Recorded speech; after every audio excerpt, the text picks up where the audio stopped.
ഇന്നൊരു പാവയ്ക്കക്കറി ആയാലോ. സാധാരണ പാവയ്ക്ക നമ്മൾ വറുക്കാറുണ്ട്, തീയൽ, പാവയ്ക്ക ഉള്ളിയും കൂടെ തീയൽ, പച്ചടി, കിച്ചടി, അങ്ങനെ ഒത്തിരി കാര്യങ്ങളൊക്കെ ചെയ്യാറുണ്ടല്ലോ. ഇന്നിപ്പോൾ ഞാൻ അതിൽ നിന്ന് വ്യത്യസ്തമായിട്ടൊരു കറി ഉണ്ടാക്കി. അപ്പോൾ അതെനിക്കിഷ്ടമായി. അപ്പോൾ നിങ്ങൾക്കും കൂടി ഒന്ന് കാണിച്ചു തരാമെന്ന് വിചാരിച്ചു. അപ്പോൾ അതിനായിട്ട് ഞാൻ 2 മീഡിയം സൈസ് പാവയ്ക്ക എടുത്തേക്കണേ. അപ്പോൾ നമ്മൾ വറുക്കാനായിട്ട് ഇച്ചിരി കട്ടി കുറച്ചാണല്ലോ അരിയാറ്. ഇതിപ്പോൾ ഇച്ചിരി കട്ടി കൂട്ടി അരിഞ്ഞേക്കണത്.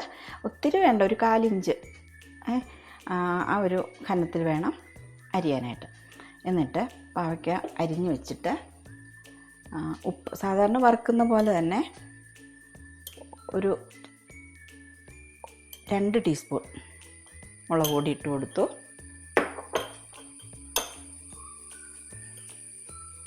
മഞ്ഞൾപ്പൊടി ഒരു 1/2 ടീസ്പൂൺ.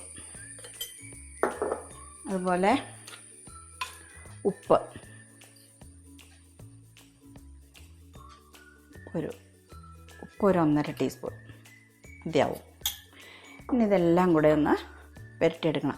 കൈകൊണ്ട് തന്നെ പുരട്ടിയെടുക്കുക.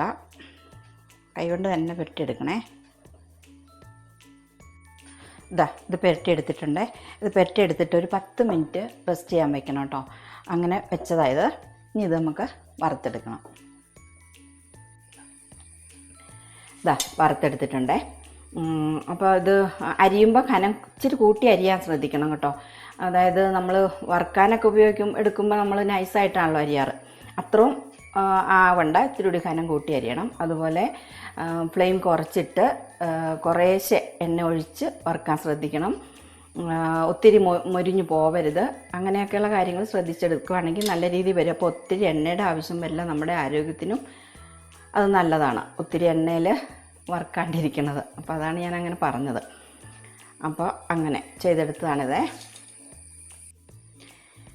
ഇനി പാൻ വെച്ച് 3 ടീസ്പൂൺ വെളിച്ചെണ്ണ ഒഴിച്ചത്. എണ്ണ നമ്മൾ പാവയ്ക്കയ്ക്ക് ഉപയോഗിച്ചേക്കണതുകൊണ്ട് ഇതിനകത്ത് കുറച്ച് എണ്ണ മതിയാവും. പിന്നെ അതുപോലെ കടുക് 1 ടീസ്പൂൺ കടുക് ഇട്ട് കൊടുത്തു.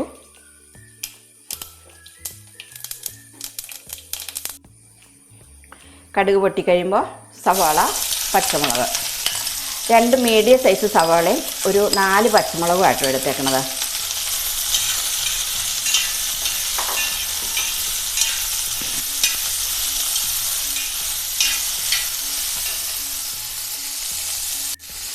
ആ കൂടെ ഒരു 10 അല്ലി വെളുത്തുള്ളി എടുത്തിട്ടുണ്ട്. വെളുത്തുള്ളി തീരെ ചെറുതായിരുന്നു, അതുകൊണ്ടാണ് 10 എടുത്തത്. അത്രയും വേണ്ട, ഒരു 6 അല്ലി, വലുതാണെങ്കിൽ ഒരു 6 അല്ലി വെളുത്തുള്ളി മതിയാവും. പിന്നെ ചെറിയൊരു കഷ്ണം ഇഞ്ചിയും കൂടെ എടുത്തിട്ടുണ്ട്. അപ്പോൾ അത് രണ്ടും കൂടി ഒന്ന് ചതച്ചതാണേ. അപ്പോൾ അത് നമ്മൾ ഇഞ്ചിയുടെയും വെളുത്തുള്ളിയും ടേസ്റ്റ് ഒത്തിരി ആവണ്ട, അതും ഒന്ന് ഇട്ട് കൊടുത്തു. പിന്നെ കറിവേപ്പില ഒന്ന് കീറിയിട്ട് കൊടുക്കാം. കറിവേപ്പില എത്ര കൂടിയാലും നല്ലതാണ്, അതനുസരിച്ച് ചെയ്യുക. എന്നിട്ട് ഇനി ഇതെല്ലാം കൂടി ഒന്ന് നന്നായിട്ട് വഴറ്റിയെടുക്കണം.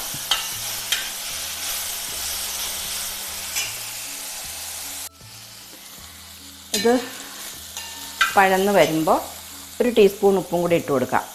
നമ്മൾ പാവയ്ക്ക വറുത്തപ്പോൾ ഉപ്പിട്ടാണല്ലോ വറുത്തേക്കണേ, അതനുസരിച്ച് കുറച്ച് ഉപ്പിട്ടാൽ മതിയാവും.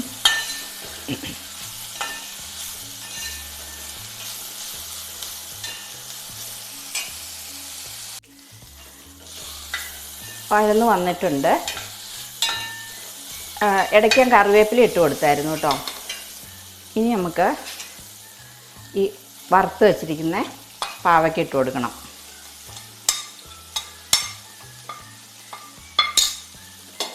പാവയ്ക്ക ഇട്ട് കൊടുത്ത്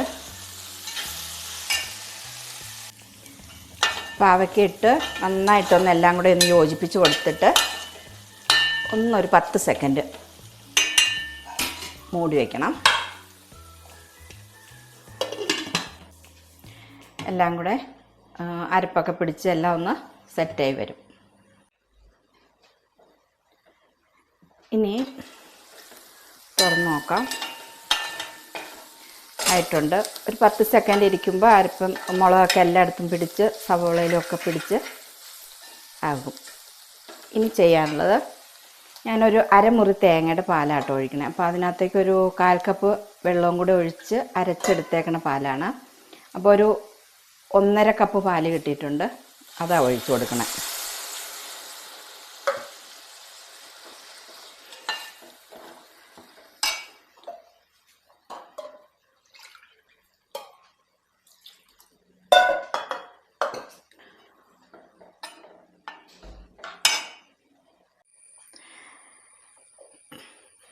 പാലൊഴിച്ചതിന് ശേഷം കൂണുകറിക്ക് ചേർത്ത അതേ മസാലയാട്ടോ, ഈ മല്ലി, പച്ചമല്ലി മസാല, ഗരം മസാലയുടെ കൂടെ പച്ചമല്ലിയും കൂടെ ചേർത്ത് പൊടിച്ച് വെച്ചിരിക്കുന്ന മസാലയാണ്.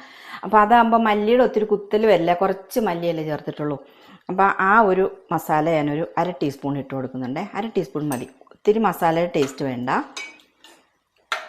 അതൊന്ന്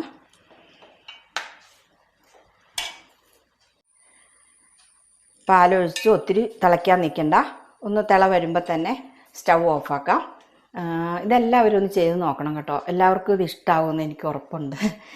അപ്പോൾ കയ്പില്ലാത്ത പാവയ്ക്കാണെങ്കിൽ നമുക്ക് ഒട്ടും കയ്പ് അറിയില്ല, കാരണം സവാളയും പിന്നെ തേങ്ങാപ്പാലും ഒക്കെ ഒഴിക്കുമ്പോൾ തേങ്ങാപ്പാൽ ഞാൻ പറഞ്ഞ അളവിലും കൂടുതൽ ഒഴിച്ചാൽ നല്ലതാണ്, ഒത്തിരി വെള്ളം ചേർക്കാണ്ട് ഒഴിച്ചാൽ നല്ലതാണ്. പിന്നെ ഒത്തിരി വെള്ളത്തിലേക്കാവാണ്ട് കുറുകിയിരിക്കണം ഈ കറി, അങ്ങനെയാണ് വേണ്ടത്. അപ്പോൾ എല്ലാവരും ഒന്ന് ചെയ്ത് നോക്കണം, എന്നിട്ട് കമൻറ്റിലൂടെ അറിയിക്കണം. അതുപോലെ സബ്സ്ക്രൈബ് ചെയ്യാനും ലൈക്ക് ചെയ്യാനും മറക്കരുത്. Okay, thank you.